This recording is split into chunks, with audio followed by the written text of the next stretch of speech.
My name is Lawrence. I'm 76 years old and I've been living completely alone for 7 years. I was once what you'd call successful with a corner office and respected career. This is where all those years led me. But on June 18th, 2019, I discovered something that shattered everything I thought I knew about my life. I need to take you back to when I was in my 20s and 30s, when I thought I had it all figured out. I was hungry, ambitious, and absolutely certain that working harder than everyone else was the secret to a meaningful life. I started every day at 7 a.m. sharp and rarely left the office before 8 p.m., 6 days a week, without fail. I told myself this was what real men did, what providers did, what success looked like. My wife used to complain about my hours in those early years. She'd say things like, "You love your briefcase more than me," or "The children barely know their father." I actually laughed it off back then. I genuinely believed deep in my heart that working harder meant loving my family more. Every extra hour at the office was an investment in their future. Every missed dinner was a sacrifice for their security. I was so convinced I was being noble. The warning signs started early, but I was blind to them. When my son had his first school play, I sent my secretary with a video camera. Instead of going myself, I told my wife I'd watch it later, that this work project was urgent. I never did watch that tape. When family vacations came up, I'd find reasons to stay behind. Someone had to mind the store, I'd say. Someone had to pay for these luxuries they wanted. Weekends became just extensions of the work week, while other fathers in the neighborhood were playing catch with their kids or teaching them to ride bikes. I was playing catch up with paperwork. I'd spread documents across the dining room table, and my family learned to eat around my work. They adapted to me instead of me adapting to them. I thought that was normal. My wife's complaints gradually became silence, and I actually thought that meant progress. I believed she finally understood the importance of what I was doing, the necessity of my dedication. I was so wrong. She hadn't found understanding, she had found resignation. She had given up trying to reach me because I had taught her that work would always come first. I justified everything with the same internal logic. Every missed dinner was an investment in their future. Every skipped family gathering was a sacrifice for their financial security. Every weekend spent at the office was proof of my dedication as a provider. I confused providing with loving, earning with caring. That was my first real mistake, though I wouldn't recognize it for decades. My social circle began shrinking without me noticing. The only people I talked to were colleagues, and even then, we only discussed work. I stopped returning calls from old friends. I stopped making plans that didn't involve business. I told myself I was focused, disciplined, committed. I was actually becoming isolated. When neighbors tried to strike up conversations, I'd cut them short. I had important things to do, important places to be. I left the house before sunrise and returned after dark most days. So I barely saw the people who lived around me. I knew nothing about their lives, their families, their struggles or joys. Ask yourself right now, honestly, who in your life knows the real you, not just the working version of you? Because back then, I couldn't have answered that question. The working version was the only version I allowed to exist. I had convinced myself that my worth was measured entirely by my productivity, my income, my professional achievements. I was building a career, yes, but I was dismantling everything else. I was constructing a life that looked impressive from the outside but was hollow at its core. I thought I was being responsible, being a good husband and father by providing so well for my family. I thought financial security was the same thing as love, that a full bank account could substitute for a full heart. The saddest part is how proud I was of myself during those years. I looked at men who left work on time as lazy. I judged fathers who chose family activities over business opportunities as unambitious. I thought I was superior because I was willing to sacrifice everything for success. I didn't realize until much later that what I was really doing was sacrificing everything for the appearance of success, while letting actual success, real happiness, and connection slip through my fingers completely. The changes in my marriage happened so gradually that I barely noticed them at first. My wife and I began living like polite strangers who happened to share a mortgage. We had our routines, our separate spaces, our careful conversations that never went beneath the surface. I told myself this was maturity, that we had evolved beyond the need for constant communication and affection. We started sleeping in separate bedrooms, which I justified as practical.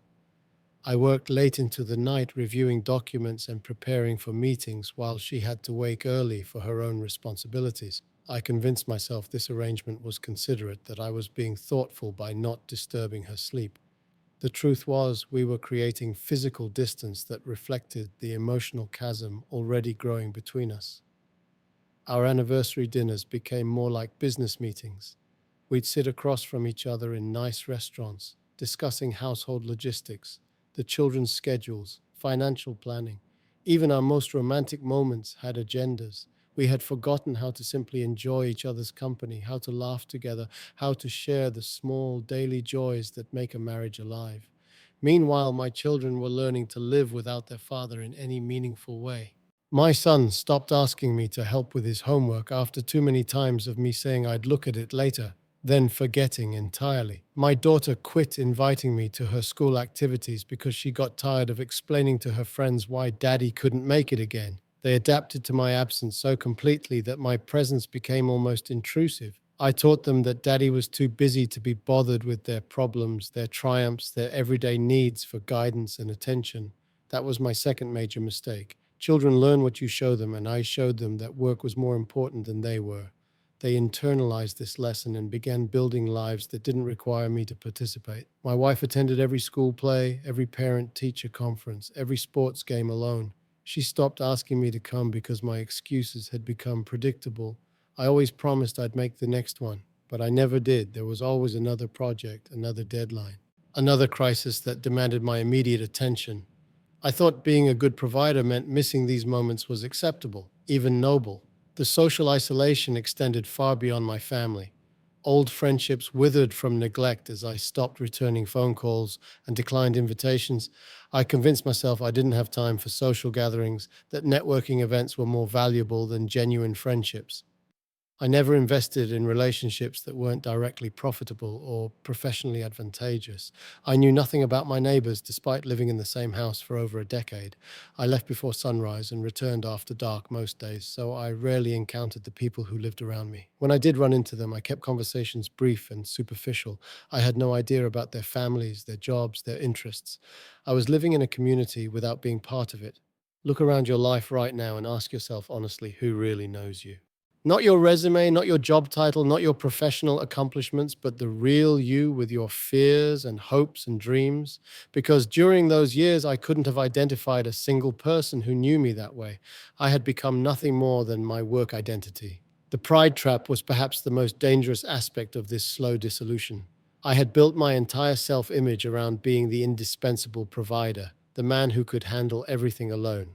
I rejected offers of help or emotional support because I believed real men solved problems rather than discussing feelings. I confused emotional independence with emotional unavailability, strength with isolation.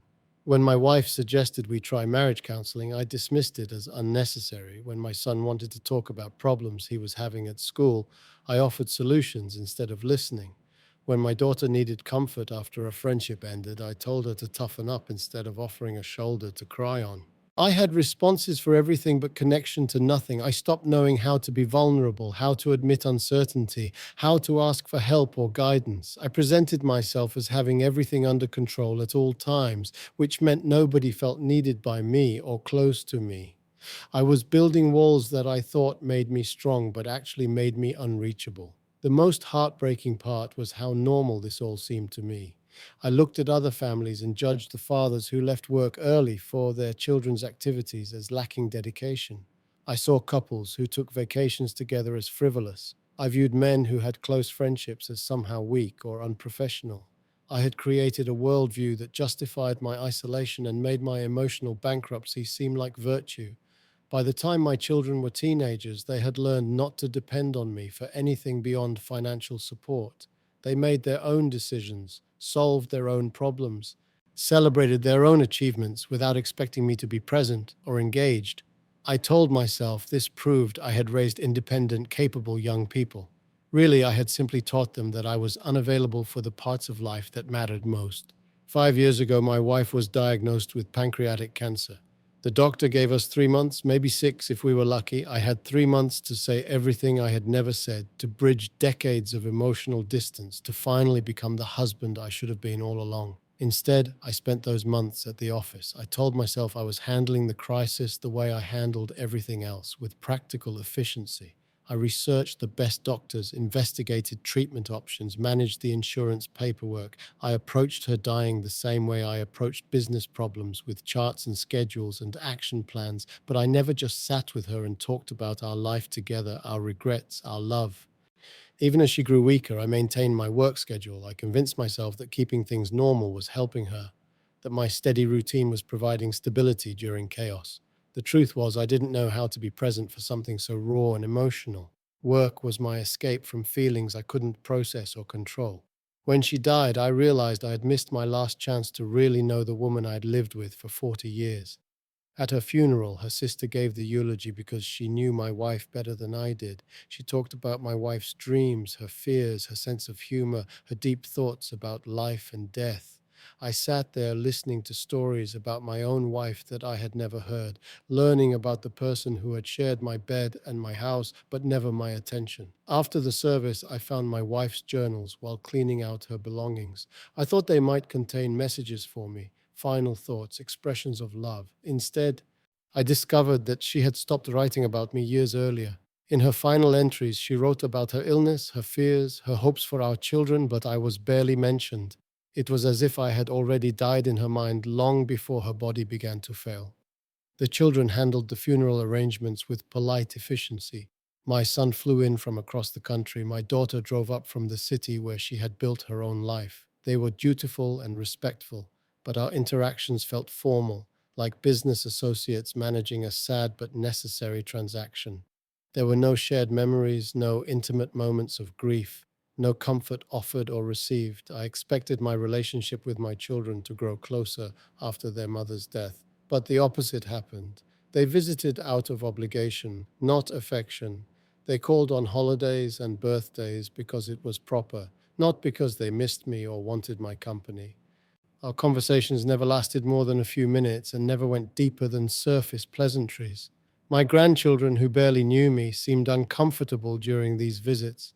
To them, I was the strange old man who sent checks on birthdays but had no stories to share, no wisdom to offer, no warmth to provide. They would fidget when left alone with me because we had no foundation of shared experiences or genuine connection. I began to understand that I had expected unconditional love without ever giving unconditional presence. I thought that providing financially entitled me to emotional devotion, that being a good breadwinner automatically made me a good father and grandfather. I had confused being needed with being loved, being useful with being cherished. When forced retirement came at 70, I experienced an identity crisis that shook me to my core. The office that had defined me for 50 years was suddenly off limits.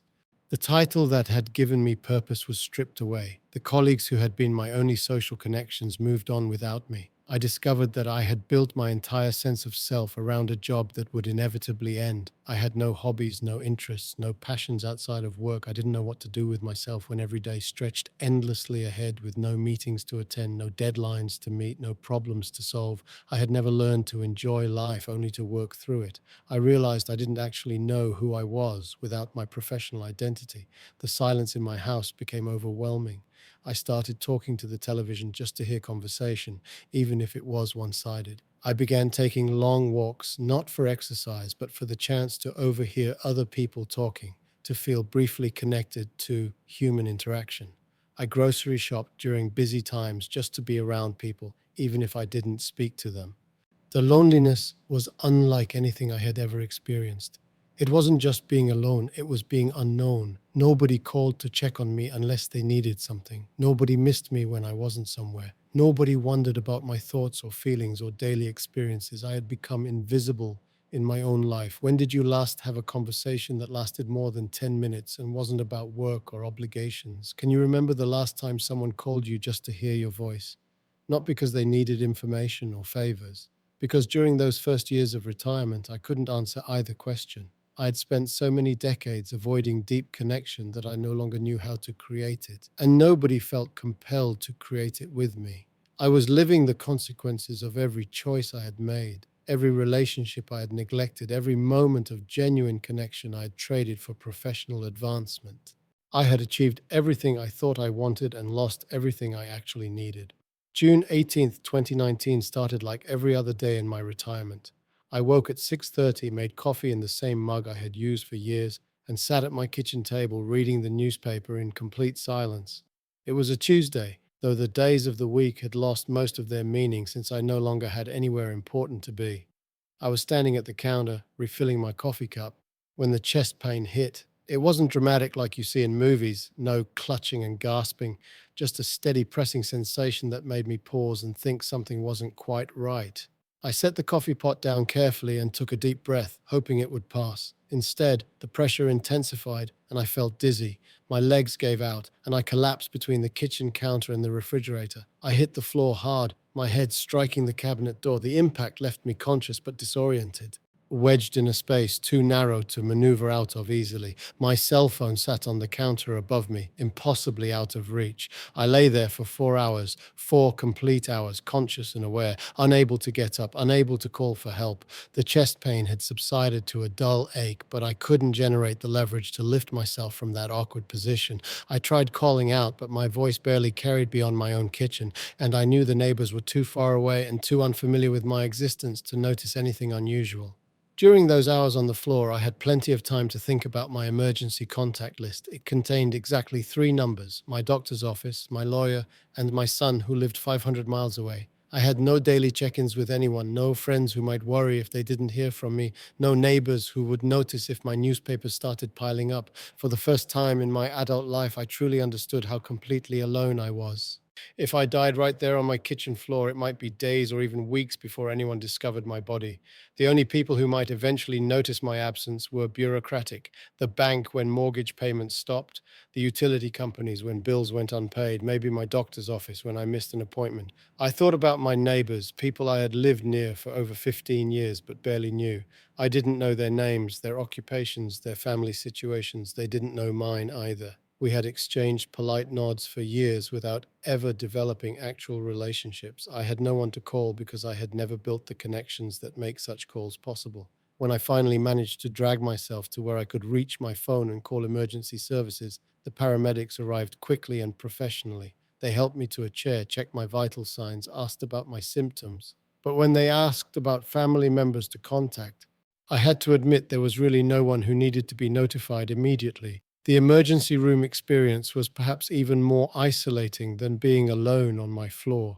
Other patients had family members rushing to their bedsides, friends calling to check on them, visitors bringing flowers and comfort. I sat in my hospital bed with get well cards from my insurance company and a fruit basket from my bank, business relationships masquerading as personal care.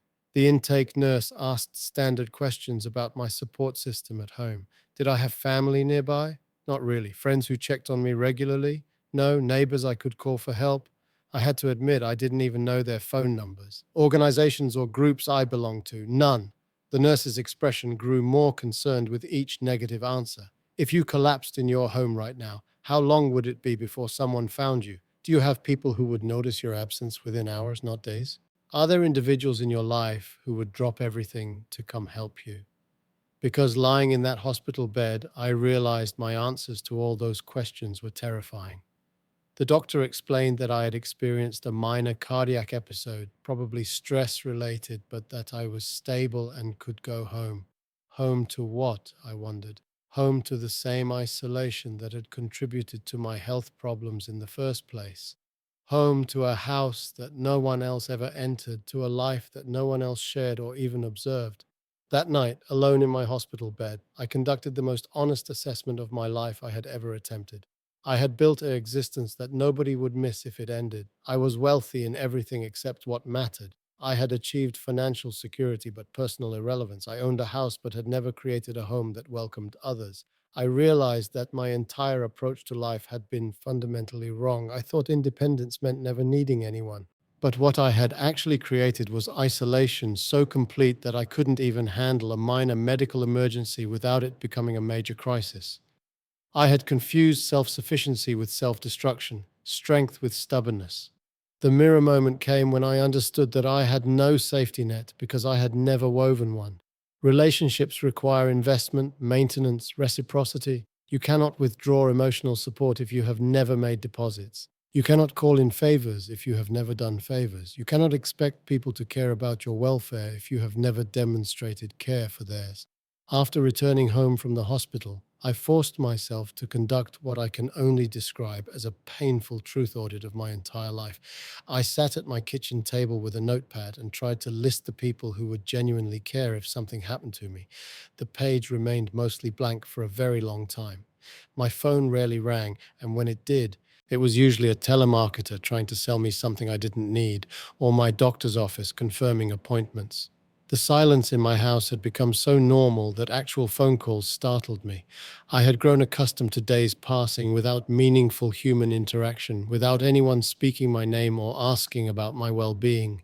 The holiday invitations from my children felt painfully obligatory. My son would call in November to ask if I wanted to come for Thanksgiving, and I could hear in his voice that he was fulfilling a duty rather than extending genuine welcome. My daughter would mention Christmas plans with the same tone people use when discussing necessary but unpleasant tasks.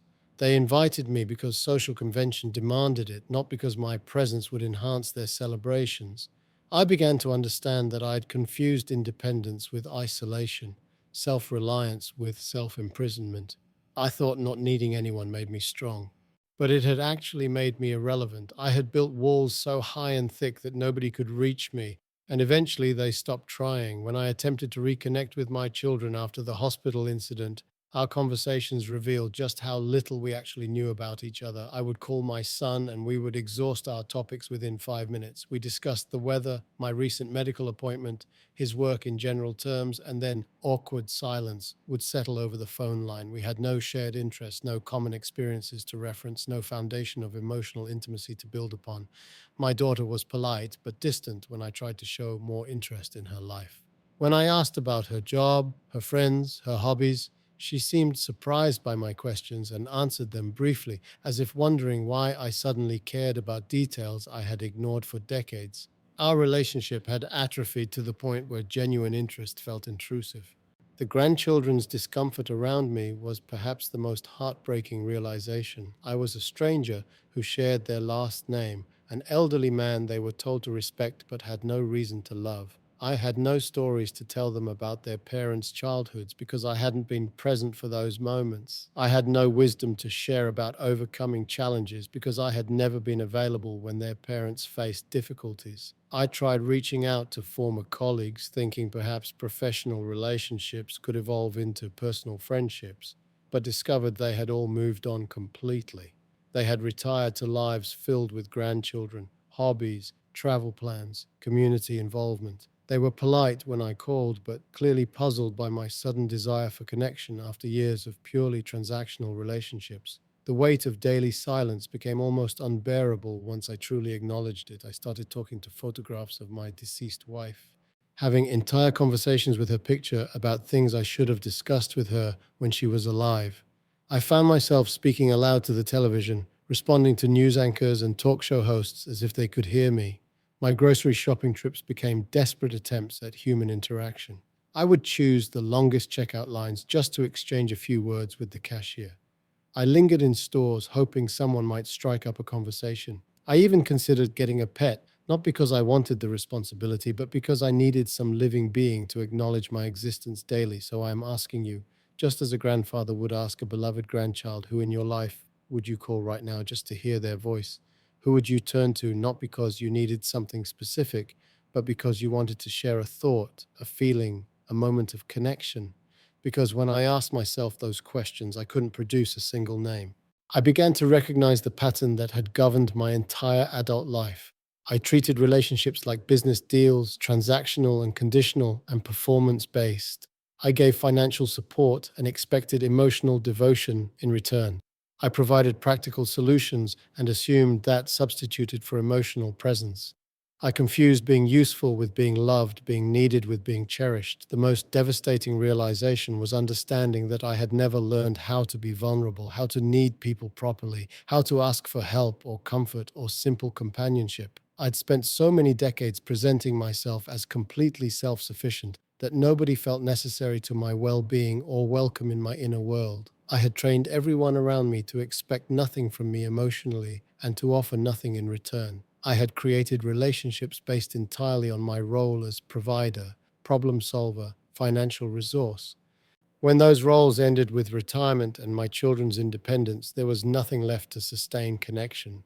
Looking back, I realized I had made the same mistake repeatedly throughout my life. I waited until I was desperate to try connecting with people. I never invested in relationships during good times, never maintained connections when life was stable, never nurtured bonds when doing so would have been natural and easy. I only reached out when I needed something, which made every interaction feel calculated rather than genuine. The truth was that I had built a life that nobody would miss because I had never made myself truly present in anyone else's life. My daily routine now is a carefully structured dance with loneliness. Every morning I wake at 6:30 and set one place at the kitchen table, the same chair I have occupied for the past 7 years. I make coffee in the same blue mug, unfold the newspaper, and eat breakfast in silence so complete I can hear the refrigerator humming and the clock ticking on the wall. The television has become my constant companion, not because I particularly enjoy the programming, but because I need voices in the house. I know the names and personal stories of morning talk show hosts better than I know my own neighbors. I find myself responding to their comments, agreeing or disagreeing out loud with people who cannot hear me and would not care about my opinions if they could. From my living room window, I watch families in the neighborhood going about their lives. I see fathers teaching children to ride bicycles, mothers pushing strollers, teenagers playing basketball in driveways. I observe what I never built, what I chose to sacrifice for professional achievements that now seem utterly meaningless. The laughter and conversation I witness from a distance remind me constantly of opportunities I squandered. But I do not want you to think this story ends in complete hopelessness, because even at 76, change is possible, though infinitely harder than it would have been at your age.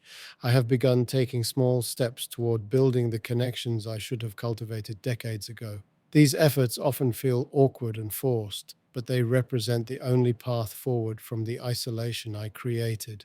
I joined the senior center 3 months ago, despite feeling terrified and out of place. Making friends at 76 requires different skills than I possess, skills I never developed because I was always too busy working to learn them. The other members have established relationships and shared histories that I do not share. But slowly, very slowly, I am beginning to participate in conversations and activities. I started volunteering at the public library 2 afternoons a week, helping with their literacy program.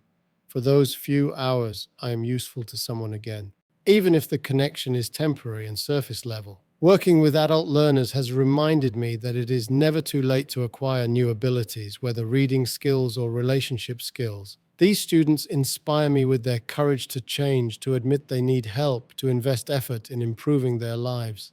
There is another volunteer there, a man about my age who lost his wife 5 years ago. We have begun playing chess together after our volunteer shifts. His name escapes me sometimes, but I call him my chess partner, and he's teaching me strategies I never had time to learn when I was younger. Our games are accompanied by stories about our past mistakes, our regrets, our small hopes for whatever time we have remaining. Most significantly, my relationship with my daughter has begun to improve, though progress is measured in inches rather than miles. We talk once a week now, real conversations that sometimes last more than 10 minutes. She tells me about her work challenges, her friends, her thoughts about current events. I listen without offering solutions, without changing the subject to my own concerns, without rushing to end the call for more important activities. Last month, my daughter brought my grandson to visit, and for the first time, he seemed comfortable in my presence. I showed him old photo albums and told him stories about his mother as a child, stories I had observed but never participated in at the time. He laughed at my descriptions of his mother's teenage rebellion, and I realized I was finally becoming a grandfather instead of just an elderly man who sent birthday checks. Look inside your own heart right now and ask yourself what relationships you are neglecting while pursuing other priorities. What conversations are you postponing until you have more time? What connections are you taking for granted because you assume they will always be available? Because the most brutal truth I have learned is that relationships require constant tending, and neglect kills them as surely as drought kills plants. I am discovering interests and activities I never knew existed because I never had time to explore them. I've started reading fiction for the first time since college, joining book discussions where people share thoughts and emotions rather than business strategies.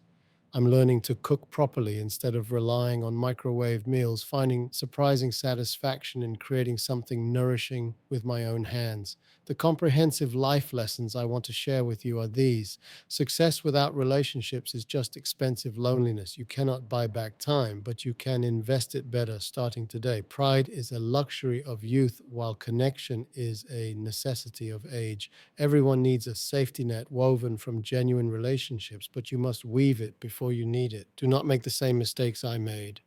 Call someone today who matters to you, not because you need something from them, but because you want to invest in the relationship. Make time for people who add meaning to your life rather than money to your bank account.